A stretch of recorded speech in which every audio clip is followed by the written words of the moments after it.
so Christopher Nolan's The Odyssey.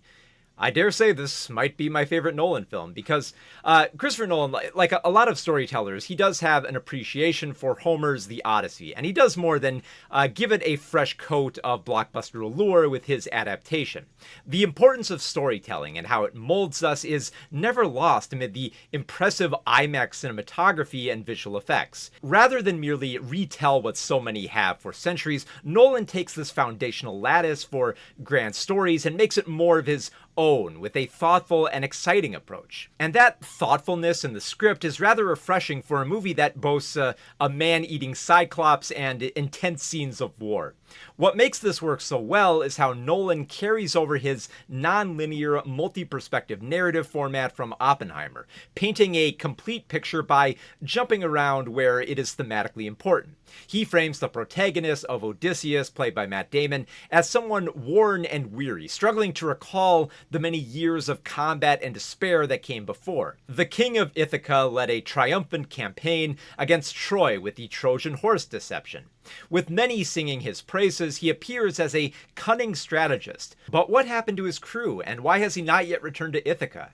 His kingdom could really use a king, with his despairing wife Penelope, played by Anne Hathaway, and his son Tamilocus, played by Tom Holland, losing hope. With the cruel and eager suitor Antinous, played by Robert Pattinson, aiming to marry his way onto the throne, a bitter Telemachus takes it upon himself to learn about and seek out his missing father. What he discovers is a history of victories and messes, revealing a complex portrait of a man who defies the gods and suffers as he reaches the limits of his ambitions and leadership. Now, there are plenty of familiar elements from the classic story, but they're told in a way that invites deeper contemplation on Odysseus's dark voyage. An encounter with a massive cyclops is presented with more terrifying horror than fantastical awe. It's a haunting sight, not merely because this monster devours the Greek soldiers and spits out their helmets like the pits of olives. The Cyclops looks more human than otherworldly, with a gangly frame and an eerie human face featuring a vertically set eye.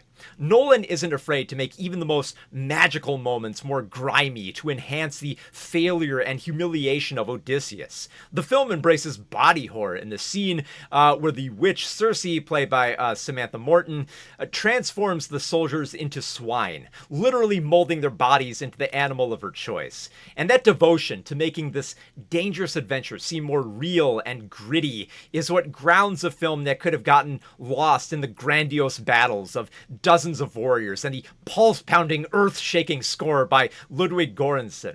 Consider the Trojan horse segment, which is portrayed as a draining experience of many men drowning and dying when hidden within this tribute. Odysseus and his devoted men, like Menelaus, played by Joe Bernthal, endure a horrific experience of being forced alongside dead bodies while waiting to strike. It is one of the many bitter losses for this king charging into battle, where there is plenty more death in his future, even previewed amid a trip to Hades. The favoring of brutal realism in a story of monsters, magic, and communication with the dead ensures that the more fantastical moments come off more illuminating than ordinary. The sparing use of Zendaya as the onlooking Athena has a more profound effect in the few times that she appears before Odysseus, offering wise words when needed and sympathetic tears when she witnesses how far this man will fall. That natural staging also carries into the many smaller performances as well. Characters will speak of their ambitions for power and adherence to Zeus's law, but they'll also berate with such flowery dismissals as "fuck off." And I'm sure there'll be some debate and nitpickery about whether the abundant cast might not deliver the perceived cadence of this Greek myth, but they do give genuine performances that emphasize the text's emotion rather than letting the theatrics crowd them out.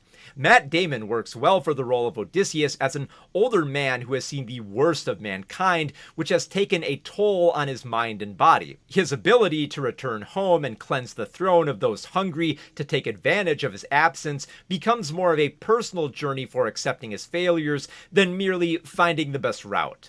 That said, when he does return, Nolan doesn't skimp on making that showdown a thrilling note to end the movie on, running dangerously close to becoming a cathartic revenge revenge fantasy with satisfying punchlines and stabbings aplenty.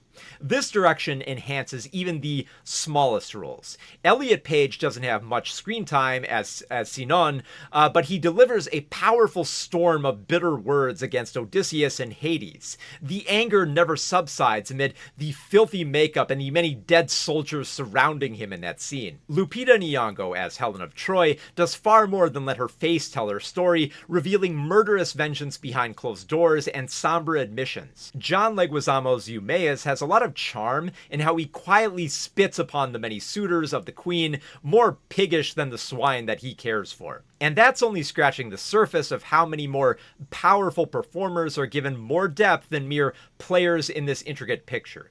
Although there is plenty of despair in the movie, there's also great thrill in this death-filled epic. Once more, Nolan's non-linear style comes to the rescue by tightly editing so many key events to their most powerful beats. The Trojan War is diced up throughout, progressively revealed when most suitable, and from different accounts. Menelaus might stress the sacrifice and strategy that led to the taking of Troy, but Odysseus recalls the inhumanity that came with the slaughter once the gates were open. The loss of Odysseus's men weighs heavily on his soul as the quest home continues, with great concern from the questioning Eurylochus, played by Himesh Patel. The thought placed into this character's perception of a crumbling civilization makes the more blood-pumping moments of slaughtering giants and tremendous storms at sea all the more engrossing. Christopher Nolan's The Odyssey is the ideal epic, as eye-popping in its spectacle as it is thoughtful in its portrayal of complex characters. While sharing the same storytelling and editing as Oppenheimer, the film also harbors the same interest in exploring the deepest flaws of men who accomplished towering achievements that offered little comfort to their souls.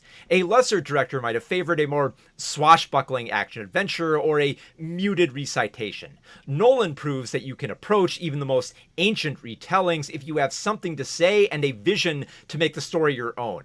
And for that fearless devotion, there's little doubt in my mind that this is one of Nolan's best movies. So yeah, I love the hell out of The Odyssey.